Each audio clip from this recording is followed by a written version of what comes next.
Okay, good evening, everyone, and welcome to our virtual potluck at the Ossining Public Library. I'm Diana Lennon, Head of Adult Services, and we are celebrating all things Italian and all things cookbook this month.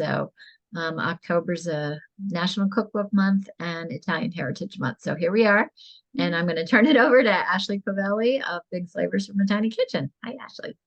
Thank you. Let's swap Diana out Mhm. for my cutting board so that those who are here, I actually don't know. Have you gone back and checked your recordings? Does it show both screens? I I think don't it may think it. have changed it recently, but Oh, maybe I not. should check back. I Yeah, I only go like a little ways down, so I'll have to yeah. check that. Okay. Yeah. All right. So today, my last name is Italian. I'm not Italian, but I pass for Italian, and I've been around a lot of Italian food with my in-laws, so I was really excited to jump at the chance to make an Italian meal with you today. I tested some recipes from a bunch of Italian cookbooks, but Lydia Bastignacci is one of my favorite Italian cookbook authors. Um, I tried a few from this cookbook. It's called Lydia's is it Lydia's Common Sense Italian Cooking, I Yeah, think. I think so. Yeah. Um, really great stuff. Not all of it's doable within an hour, but so this is the recipe that I sent with the class materials is for vermicelli and a creamed broccoli sauce. I am not going to try to pronounce the Italian one, but it's going to be mostly the same as how she wrote it. When I tested it, I found a few things that I felt like were a little less than ideal for a home cook and maybe didn't make quite as much sense. So I have like a tweaked version that I'm gonna work off of. And if you happen to have a can of beans in your house, um, I'm gonna add in some beans. I think beans work really well with pasta and like green veggies. So I'm just gonna use cannellini beans. Joanna's got pink beans. Any type of beans. I feel like chickpeas and black beans would be like a little lower on my list of if you have them and that's all you have, that would be fine. But I think like a creamier, lighter colored bean probably works better. But just like even like bigger like kidney beans and stuff, I think would be fine. So it's called creamed broccoli sauce. There's no cream in it. There's blanched almonds.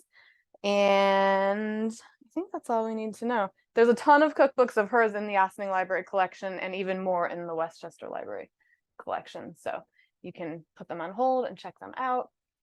And any type of I think a long pasta works best here. We were talking beforehand, vermicelli, a lot of times in the US, we see like rice vermicelli. So for Asian dishes, so you could use like angel hair, spaghetti. I found this really cool thing. I went to Uncle Giuseppe's the other day.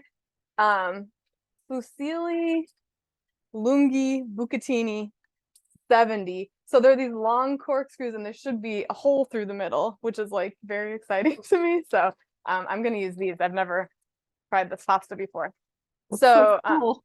I know, right? Bucatini is one of my favorites, but then like they upped it and made it cute and curly, and I feel like it's going to be like just adorable. Like have you had the long squiggly noodles or something from Trader Joe's? It's like a ramen packet thing. And the noodles are all crazy looking. They're like, yeah. All right, so if you're cooking along, we're gonna fill a pasta pot with cold water.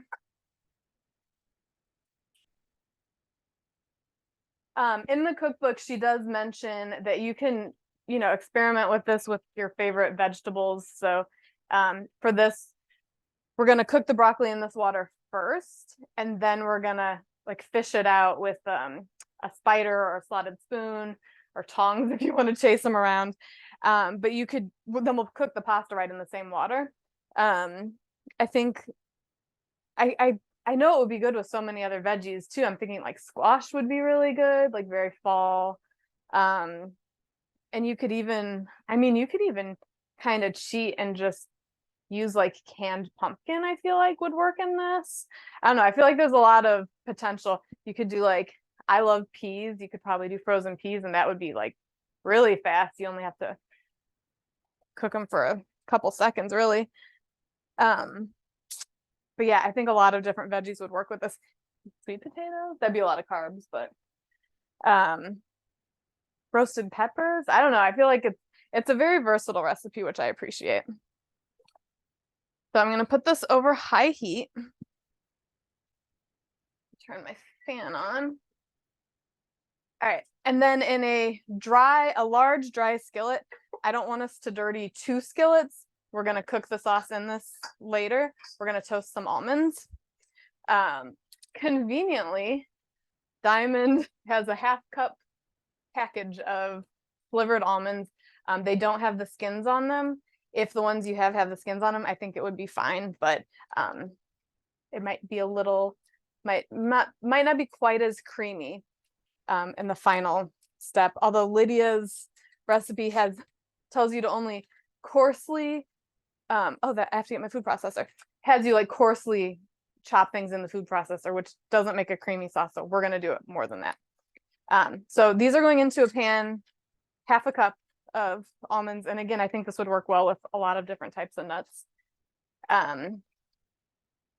In the pan, I'm just going to shake it into an even layer. So this hasn't been heated yet. There's no oil, it's dry.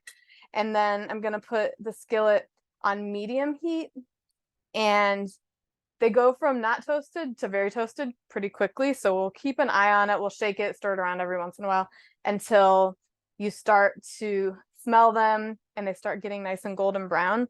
It should be about 3 to 5 minutes over medium heat, but could vary. And if you're concerned that they're gonna overcook, as soon as they start to turn, you could turn the heat off and keep stirring them until they toast a little bit more.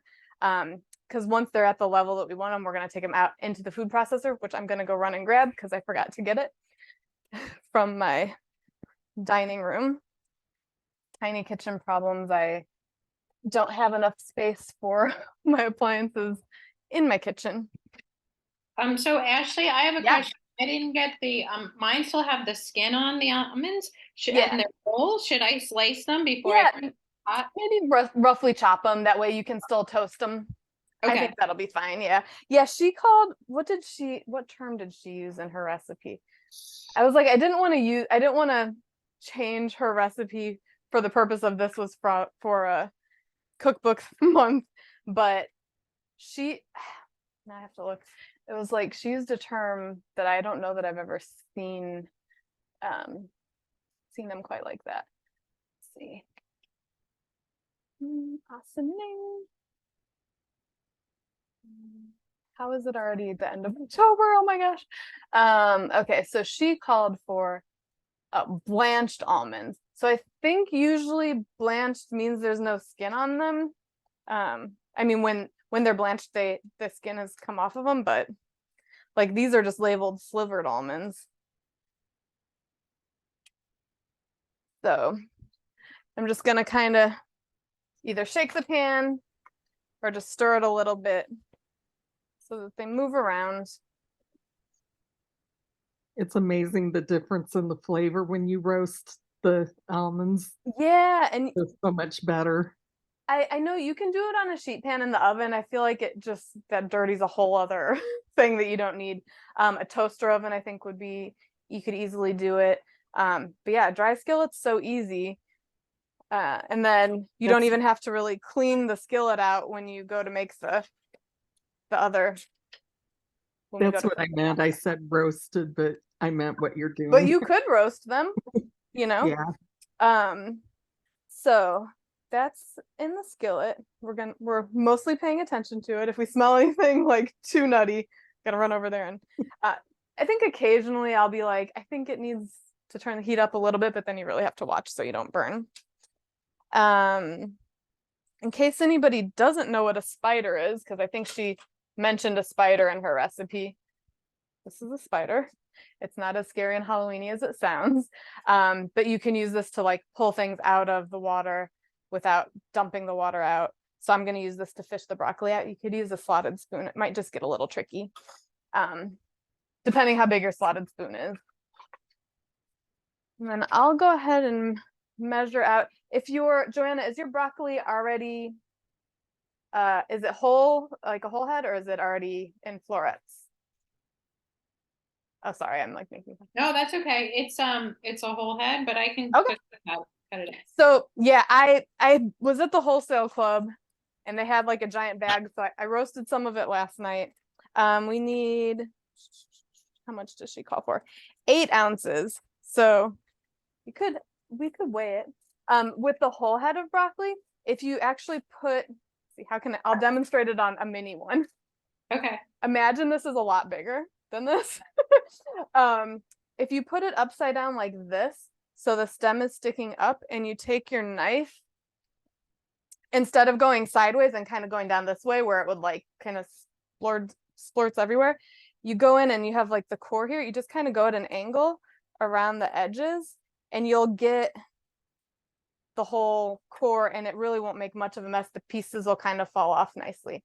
So I've done it with cauliflower before. I haven't done it with broccoli, but it's like basically the same.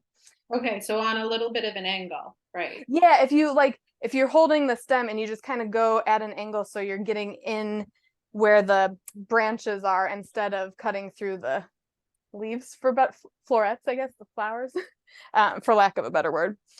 Thank you. Yeah. I figured this whole giant bag was easy, and then I threw some with some sweet potatoes yesterday for dinner, like to go on the side of some stuff, and my son doesn't like potatoes, so I was like, well, we're gonna have another vegetable too then. So I'll have a lot more broccoli still. I'm gonna weigh it, because I feel like if I fill it up to the cup here, it's not gonna really be 8 ounces, and I want to make sure I have enough broccoli. If you're using a kitchen scale and you haven't, when you put something on top of it that you're going to hold your item in, you can hit, there's usually a T-A-R-E button, and that'll set it back to 0. So I said about 8 ounces, like smallish florets, but it's going to go in the food processor. So like this one's kind of big. I'll just probably cut it in half, but you don't have to be too like dainty about it. Oh, there's Chris.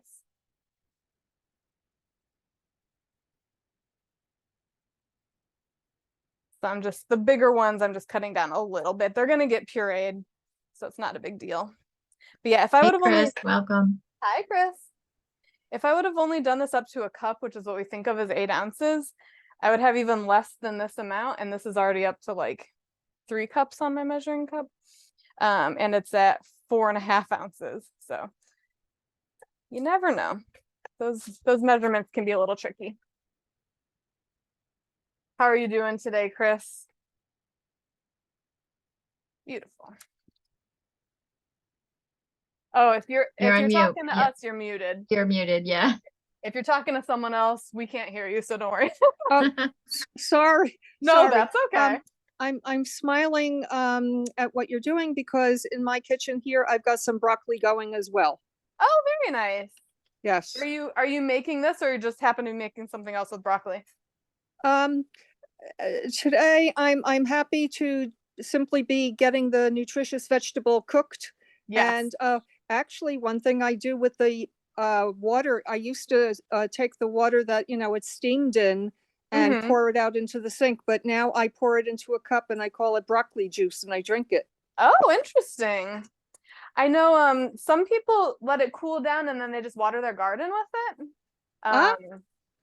My husband actually, he used to think he hated broccoli because his grandmother and then mother would boil it for so long that it just turned into this like gray, gross, and so he thought that's how it always was. But yeah, we just have some almonds toasting, water's coming up to a boil for the pasta. Let's see, let me make sure. If you want to have a little extra crunch on top, you can save some of the nuts on the side and like sprinkle them on top at the end, which looks pretty. You don't have to. You can also do the same with like a little sprig of basil, just to give it a little something at the end. I'm like starting to get a tiny bit of brown over here. I might turn it up just a little. Don't want it to go too crazy. One of the other ingredients that she calls for in like all of her recipes, I think Lydia might be like an ambassador for Grana Padano cheese.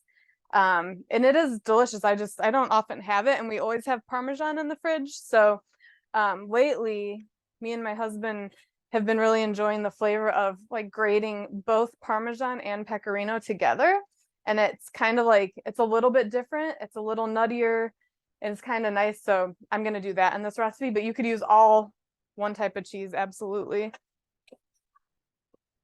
So I'll show you. I'm starting to get like the tiniest bit of color on these, not really much yet. But like I said, once it starts getting color, the color comes kind of quickly. So I might, as a precaution, turn off the burner, let them toast a little bit more, and then we'll end up removing them to the bowl of a food processor or a blender and just letting them cool. You want to take them out of the skillet after they're toasted so that they won't continue to cook and potentially burn. All right. Okay, stirring utensil. Okay, and now I'm getting some decent color on them. I think some dishes you can really tell if you toast the nuts, like it really adds a nice flavor. Some dishes I don't think it makes much of a difference. So you can always try doing it, and then if you don't like, if you do it without toasting them once and it doesn't make a big difference, then don't bother. All right. So I've got, I'll show it this way for the replay. They've got like some dark brown, some light brown on them. I'm not going too wild with it, but I'm going to soften here. I'm just going to shake them into the bowl of the food processor so they can cool. That's part of the sauce. That's what makes it creamy, which is crazy because I know there's a lot of dishes, like vegan dishes and stuff, that use like soaked nuts, cashews, to make a creamy type of sauce, but this is not like that. So these are just going to sit in here to chill. Not really chill, but to hang out. Yeah, there. My water is almost boiling. Once it does, I'm going to use this. I usually use this to measure out coffee beans in the morning. I'm going to add some kosher salt. It sounds crazy. You don't have to add this much, but if you add like 1 to 2 tablespoons, it makes the pasta taste really nice. And I talked to a registered dietitian friend of mine, and she said it's negligible the amount that of salt that it actually adds to the dish. Because I was like, on my website, I calculate recipes, I plug them into this application that gets like nutritional information. And I said, do I have to put like 2 tablespoons? Because that's a lot of salt. So she made me feel better about it, but it really does add a nice flavor to the pasta. So I'm going to add that right into the water, and I'm just going to let it make sure it comes back up to a boil, like a rolling boil, before I drop the pasta. Sorry. Oh, I didn't need to do the pasta yet. We're going to do the broccoli first. That's right. We are going to do broccoli florets until they're almost tender, about 4 minutes. So if you have a spider like we were talking about earlier, you can put them in here like this and just lower them down into the water so you don't splash yourself. I have a Pyrex measuring cup that's pretty sturdy, so I'm just gonna like kind of submerge it in there. It should take about 3 to 5 minutes.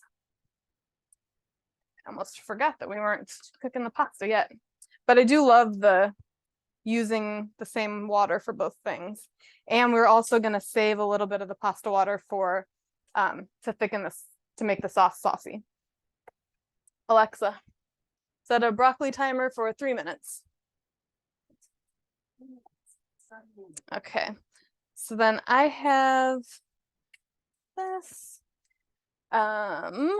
We can slice our garlic.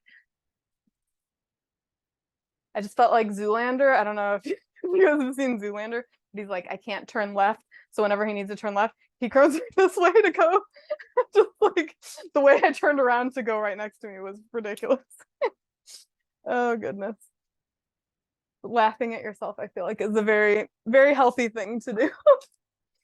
All right, so I'm 4 cloves of garlic, and she has you peel and slice. So I don't think it would hurt if you wanted to mince them. This part, wait, actually, does this go? Let's see. Large skillet. Okay, yeah, we add the sliced garlic to the skillet. It's not getting pureed. I was gonna say, if it's getting pureed, we're not gonna fuss with peeling. I mean, thinly slicing. This clove is looking a little sad. Cut that guy off. Oh, if you're a gardener, you can plant garlic. The end of November, I think, is when, or in November is when you would plant garlic. So for every clove, and fact check me on this because I don't 100% know that I have this. It's been a couple years since I did it. You can take a clove, and I want to say you put the pointy side up, and that's where the shoots come out of, and then you bury them underground, and then in May or June you get garlic scapes, the big like green shoots that come out, and you can use those to make like pesto and stuff. I've only planted it a couple times. I feel like I remember in October, and then I forget until it's too late, because you don't want the ground to be, well, this at least for New York, you don't want the ground to be terribly frozen, or you can't dig down in there to actually get them buried. Some of these I ended up cutting some off, so I'm doing an extra clove because we like it garlicky. All right, so just kind of thin slices. We're not doing, what movie was that? The Godfather, where they like slice it with a razor or something. Is that The Godfather?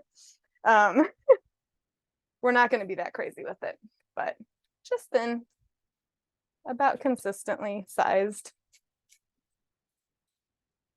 I actually, speaking of thinly slicing things, I've been trying to make like random salads with things in the kitchen to try to use them up. And today I used a vegetable peeler. Alexa, stop.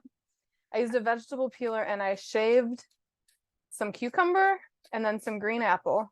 And then I tossed it with some salt, like some spring mix. And I had a jar of tuna that has like Asian flavor, like some Asian flavors in it. I broke that up over the top of it and just like drizzled some of the oil from the tuna on top of it, and some sesame seeds, and I threw in some chickpeas, because when I open a can of chickpeas, I'm just gonna strain.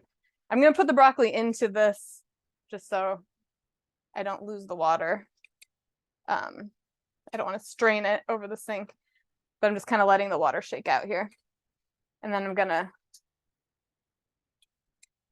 use my colander strainer, which is this guy. I have one that goes over the sink. It's got little like adjustable thingies. We're gonna put cold water over it to stop it from cooking.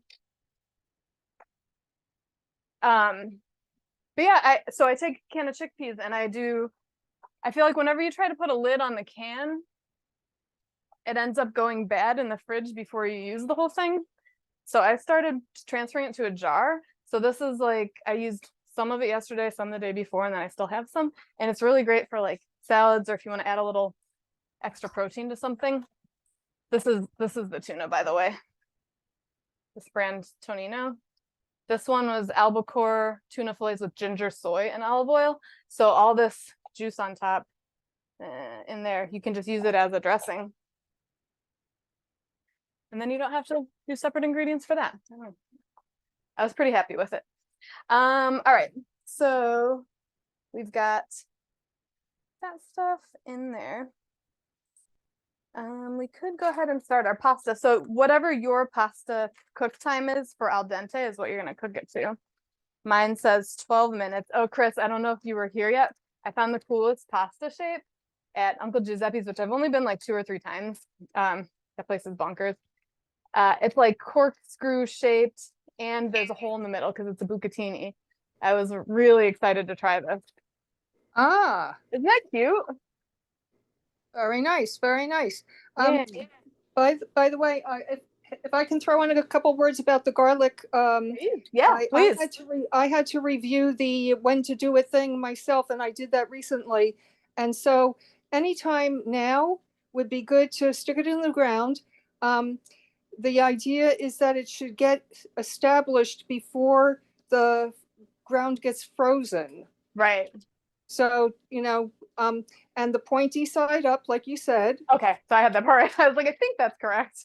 Yeah. And not to try to do it with the supermarket garlic because they treat it. Right.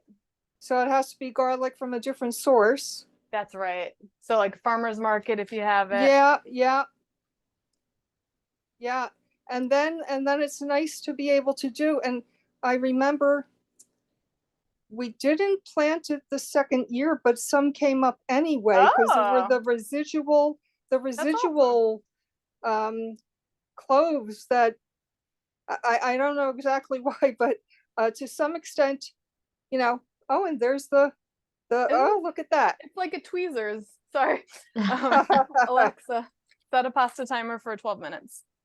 Yeah. Alrighty. Yep. I thank you for mentioning that about the store-bought garlic, because I had heard that before and I forgot about that. The first year I planted it, one of my friends had gone to the Hudson Valley Garlic Festival. Uh-huh. Yeah. And oh, Diana, that was just to me. I don't know if you want to send that to the whole Oh, okay. group. Yeah. And so I planted a bunch of different varieties of garlic, and that was wonderful.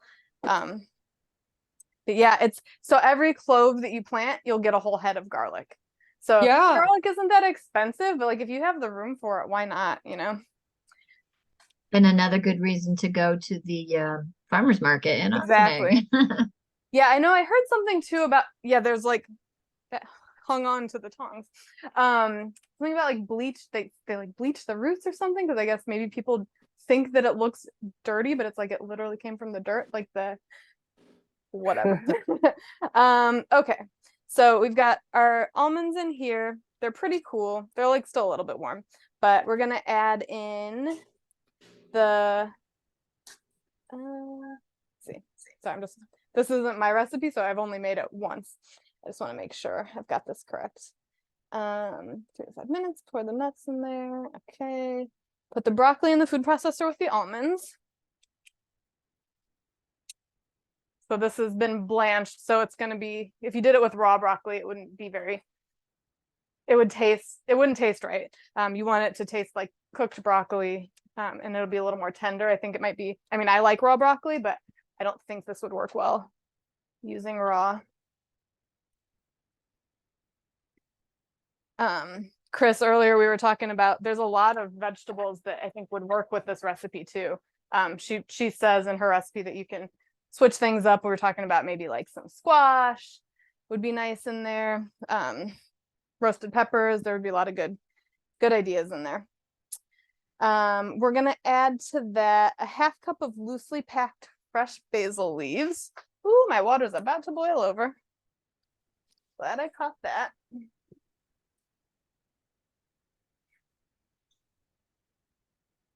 I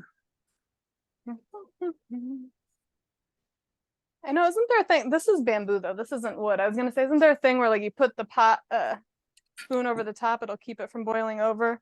Or if you stick a steel spoon in there, something like that. Turned it down, but because yeah, you do want it to be boiling, but not crazily. And we do need to remember before we drain it that we're gonna pull a cup of the pasta water out of there.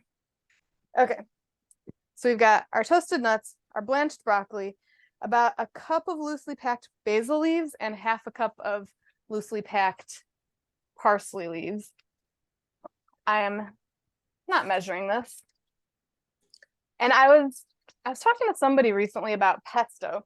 For some reason, I like all the ingredients of pesto. I don't particularly like pesto, but this was delicious. It's not the pine nuts. I do enjoy pine nuts. I'm not sure what it is about pesto that I'm not super into, but this was very good. Scraping my parsley. I noticed today, I bought this basil today. It was, you know, in the produce section, they have them in, it's like a little plastic bag and they're upright and it's got the roots still attached. I noticed that it said you're not supposed to put it in the fridge. I think I always put it in the fridge. It said to put the water up like half an inch on the roots. I think it said to keep it in the bag, but you would still have to put it in something like this. So, but yeah, all the years I've seen those and I never noticed that. All right.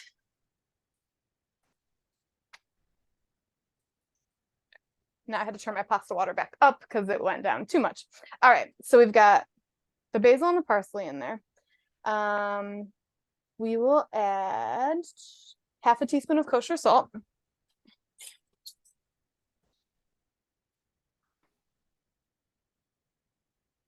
She also calls for like extra virgin olive oil in this part, but we cook it, so I'm gonna use regular olive oil. She also calls for more of it than I'm gonna use. Feel free to add more if you want. I don't think you need it, personally. Is this all that goes in here? So I'll add in, so she says add in a quarter cup, oh no, I say a quarter cup of the olive oil.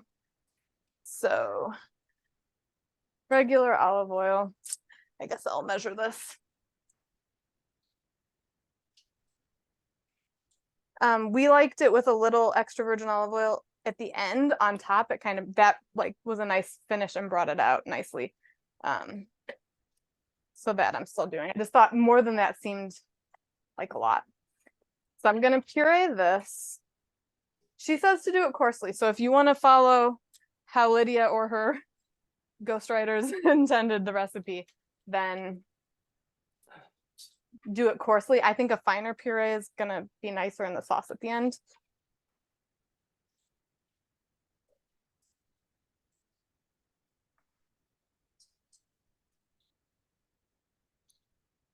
Once it goes for a moment there, you can go in here and scrape down the edges of the bowl because you'll inevitably have some pieces that don't really incorporate.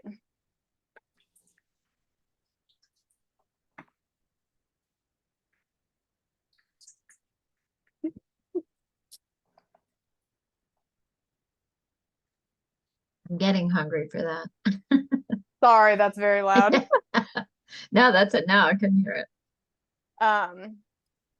So it's still, so this still has, I'm gonna let it go a little more. This still has like a little bit of texture. It'll be fine, but I think just like a little bit smoother would be nice. And actually, I'm gonna go ahead and take out my cup of pasta water from the pot. I might put a little bit of it in there to help thin it out. Maybe that's why she used more oil. But I think, so I have about a cup of this starchy pasta water. I'm gonna pour in some of it. I think that'll do nicely.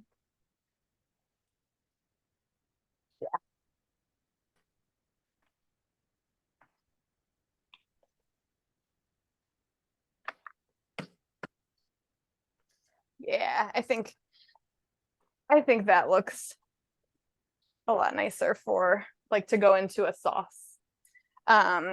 So pasta's still cooking. Alexa, how much time is left? 4 minutes and 40 seconds left. So let's heat up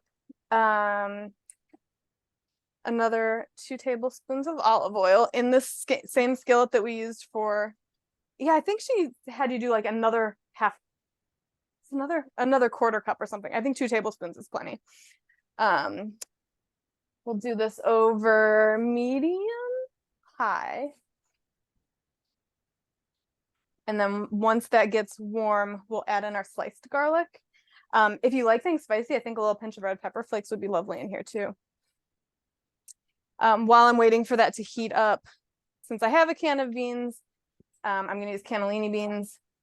I'm gonna drain and rinse them because I'll add them in when I add the broccoli sauce in. We have through December some programs, our other virtual potlucks planned. Next month we're making, okay, so next month it's going to be on Tuesday, November 14th at 6 p.m. because it's like almost Thanksgiving, even though that's wild. We're going to do 2 of my favorite appetizers that are great for make ahead. So one is shrimp cocktail with homemade cocktail sauce.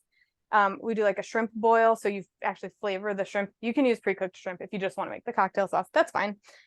Or vice versa, if you want to have a flavorful shrimp boil and you don't feel like making the cocktail sauce, nobody's judging, but you can do it ahead of time. And also muhammara, which is like a roasted red pepper and walnut dip. It's a Middle Eastern dip. And I'll show you, there's one ingredient that's a little different. Do I have one in my fridge? Yes. Called pomegranate molasses. You can find it at Middle Eastern markets. You can buy it online. Sometimes Whole Foods has it, and it's like this really thick, syrupy, very concentrated flavor. So this one is Cortez, but there's a bunch of different brands. There's some drinks that you can make with this. I've seen I like a little like pomegranate soda. There's a few Persian dishes that it's used in. I think when we had our the world cooking class, maybe like from the world cuisines, I think a couple of them used that. It pairs really nicely with like chicken and walnuts. So that's what we're doing next month. Gonna add the garlic to the skillet, and just until it starts getting really fragrant, and so it should only be like 30 seconds to a minute, and then I'm gonna add in carefully the beans that I've drained and the broccoli sauce. Oh my gosh, sizzling garlic is like one of my favorite things. All right, gonna drain these beans into here, just to kind of flavor them a little bit. And then you could just add garlic. We're gonna add the broccoli puree. We're gonna let this cook for a couple minutes while the pasta finishes. And I still have the rest of that pasta water off to the side.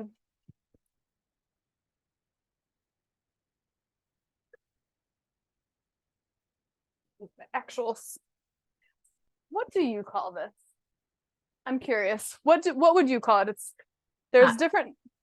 I say, well, I don't know. I guess You see, did you hit where spatula. Yeah, I think I kind of say spatula, but it's not really a Yeah, spatula. so I think it's very tricky that there are two kitchen tools that can be called spatulas, and they're wildly different. Yeah, that's So- weird. I never thought about that, Ashley. Yeah, That's very I've weird. thought Yeah. about it because I write recipes for a site and I want people to be able to follow them. So just so you can see, this is what it looks like.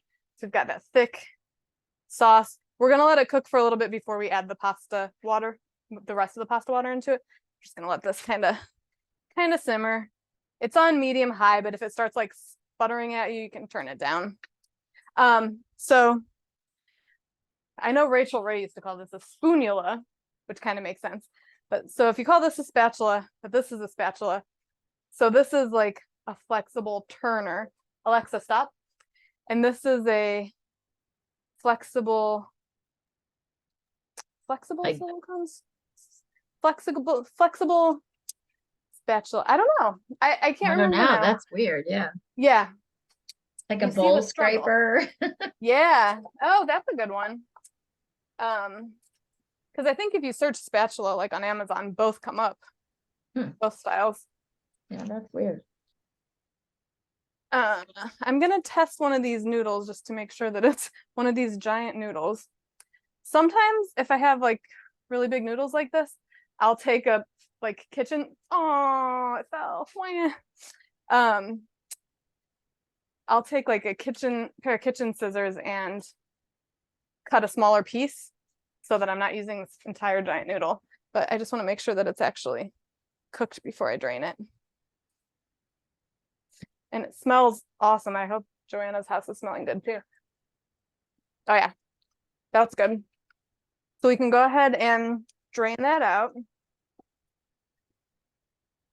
I just like to run cold water when I'm draining like super hot stuff. I don't know that it matters, but.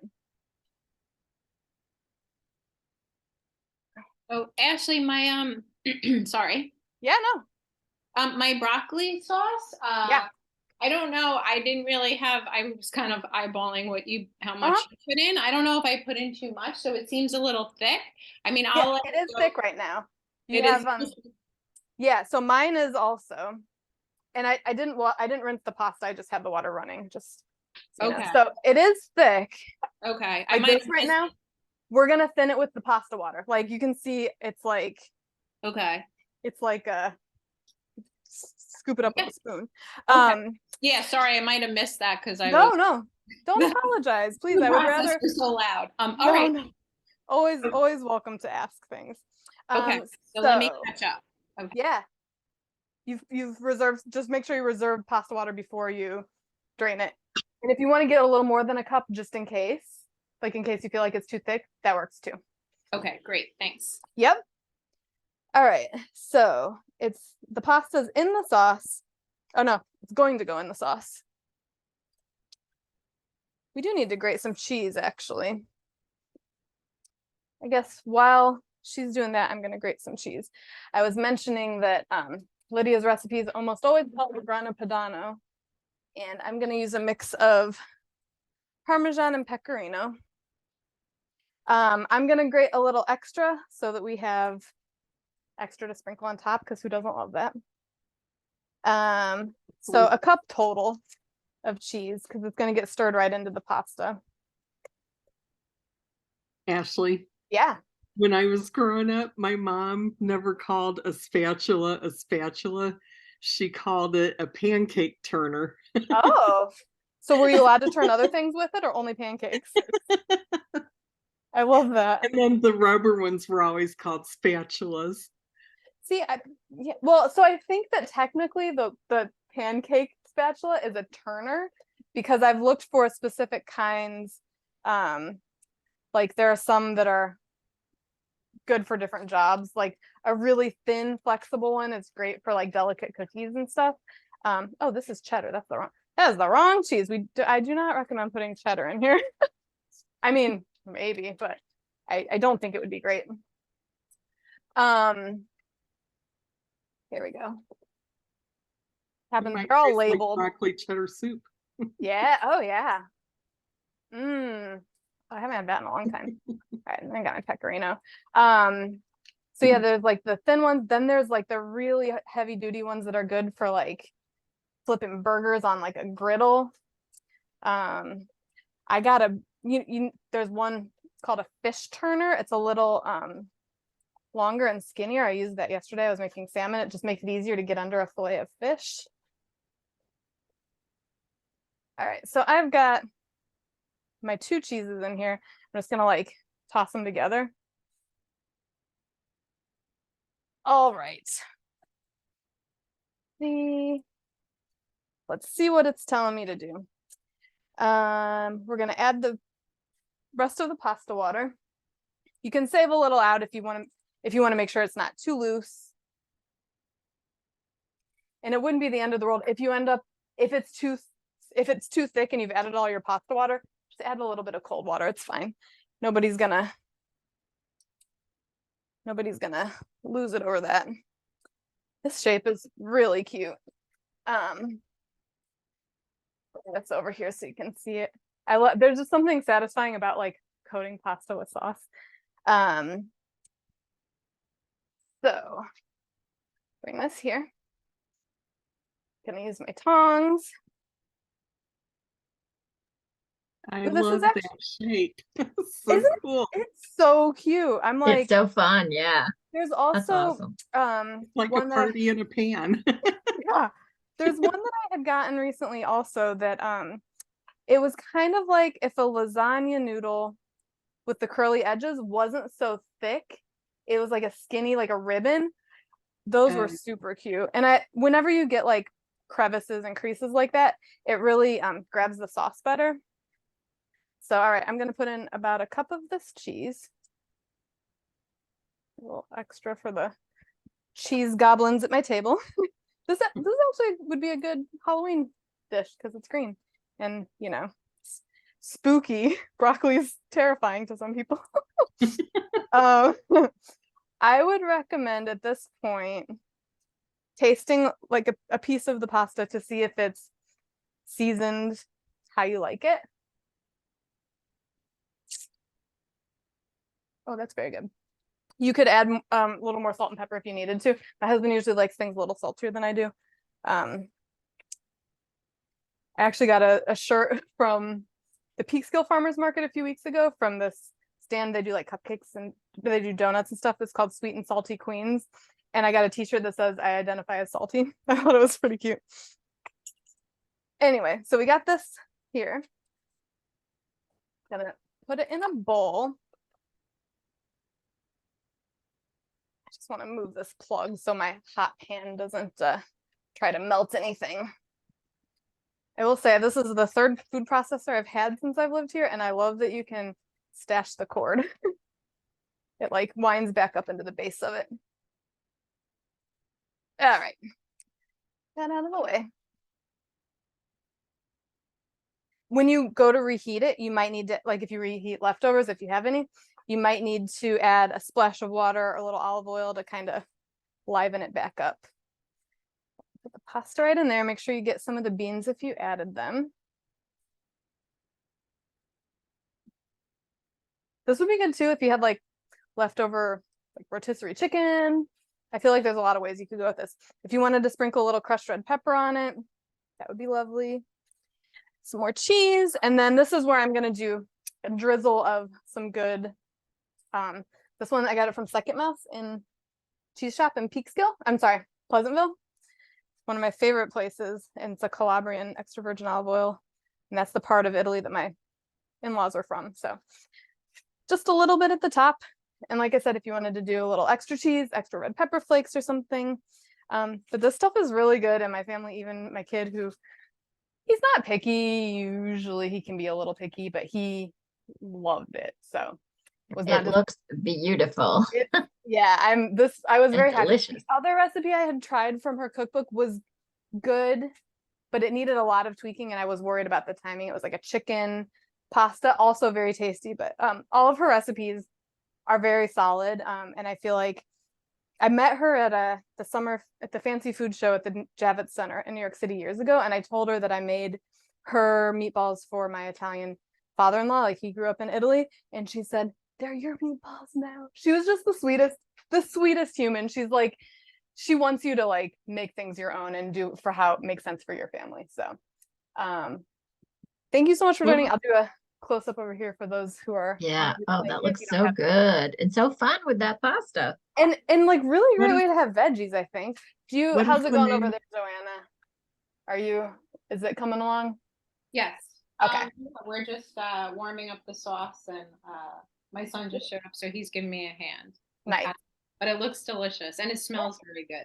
Yeah, which is like when you're talking about like boiling broccoli for a moment, it's the garlic overwhelms that smell, luckily, once you get the garlic in there. It's like whenever I'm boiling eggs or cooking broccoli, I have to like give a disclaimer upstairs, like, hey, just so you know, it smells weird because of this. Ashley, what is the name of that pasta shape? This pasta is fusilli lunghi, Lunghi, bucatini. Put it in the chat. Oh yeah, I can. Give it to everyone. Yeah. Let's hope autocorrect doesn't get me. Fusilli Lunghi. That word always reminds me of something on a airplane fuselage. Yeah. So this has a 70 after it. I'm not sure why. I don't know if that's like the size of the size, maybe. Yeah. So there's I don't know. Something with size, yeah.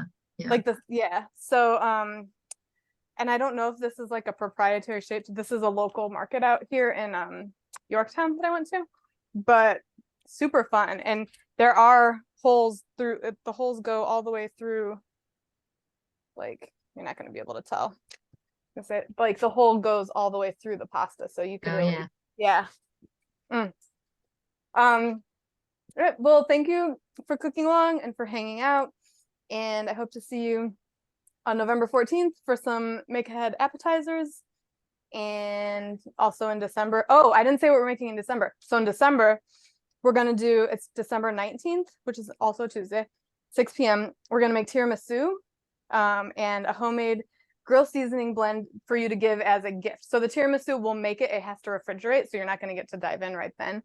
But then like we'll layer it nice and pretty. This is what the grill seasoning looks like when it's combined. But if you're doing it as a gift, I like to like layer the different spices. It looks real pretty, and then you shake it up. So little end of the year dessert and gifting. So. Nice. That sounds awesome. Thank you so much, everyone. Yeah, thank you, Ashley. Thank you, everybody, for coming. Joanna, let me know what you think of the pasta. Will do. Thank you. All right. All right. Take care, everybody. Bye.